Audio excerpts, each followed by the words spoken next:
Okay, everybody, so here is one of the options for our radial balance project. And this is just a drawing using our radial balance.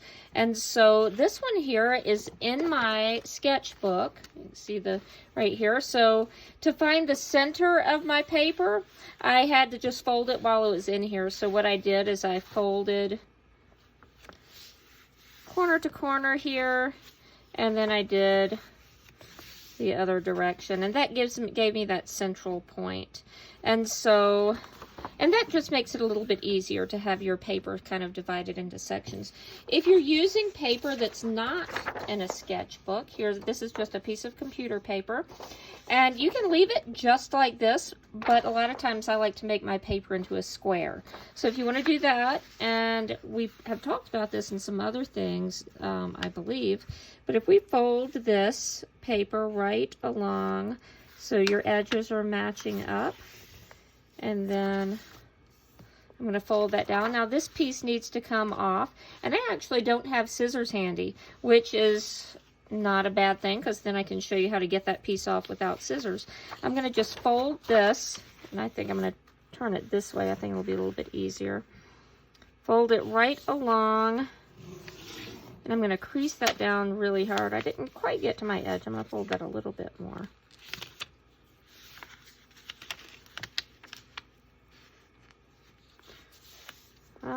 Yeah, now that I've folded, it doesn't want to cooperate that well, but I think this will be close enough. So I'm going to fold this really hard, and then I'm going to turn it. I'm just going to open that back up, and I'm going to fold this again. You want to do that a few times. I'm going to try to tear it like this, but if you fold it back and forth, it'll weaken that paper a little bit. So I'm just going to, a little at a time, separate this piece off. This would be a great piece of paper to use as a bookmark, wouldn't it? Maybe you could save that for something else. And so now I have one fold diagonally down the center. I'm going to fold it the other direction. And if you want to divide it even more, if you have a paper not in a sketchbook, you can do it side to side as well. And then you're going to have more sections that you can work with to help keep you organized. And I'm going to go ahead and make a point of saying my design here and the others I'm going to show you are not perfect. This is not perfect radial symmetry because I'm kind of just guessing at my proportions and my location of my shapes and lines. Also, this is really not complicated. I'll kind of show you. I'm going to move this one aside really quick and show you how I got started. I have some markers here. Any drawing tools whatsoever will work. And so I'm going to start in the center.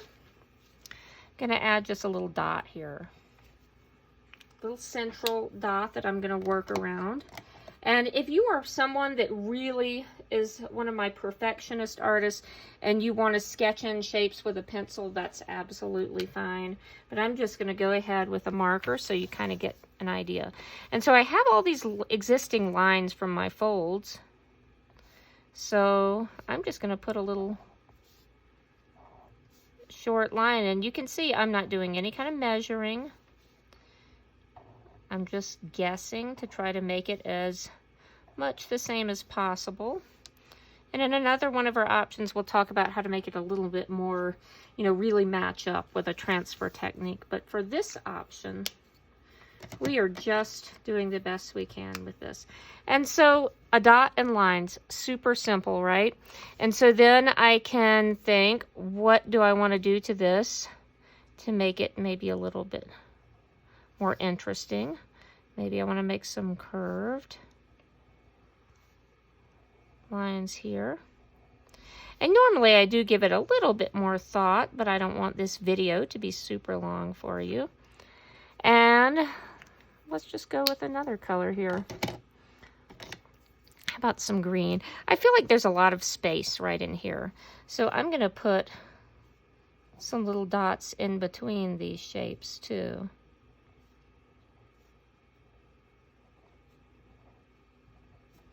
Just to make a little more interest there. Now, I could, let's see, maybe I'll make some little designs that are little lines that kind of radiate out from these areas.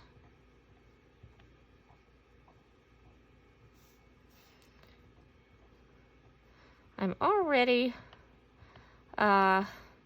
thinking maybe I could have done some of this a little bit different, but I'm just going to keep on going with this because this will let you know that even if you start out and you kind of think, oh, I could have done something a little bit different, I'm not crazy about that. I'm going to keep this one because we'll see if it can turn into something that I like a little bit more. But again, not complicated at all. And I want to repeat some of my colors too. I just have that blue in there. So now maybe we'll do this. And I do not expect you to really be drawing along with this video. This is just to show you the process. Because really all we're doing, we're starting in the center and we're working our way out. And you definitely can repeat lines, shapes, designs. That gives unity. So don't think you have to think of an absolutely different design to continue on with. I can go ahead and just keep letting this grow. I find this kind of art to be pretty relaxing. It's kind of just like doodle art. Nothing too complicated. I'm going to stop this one right here and show you a couple of different options just with some different kinds of paper.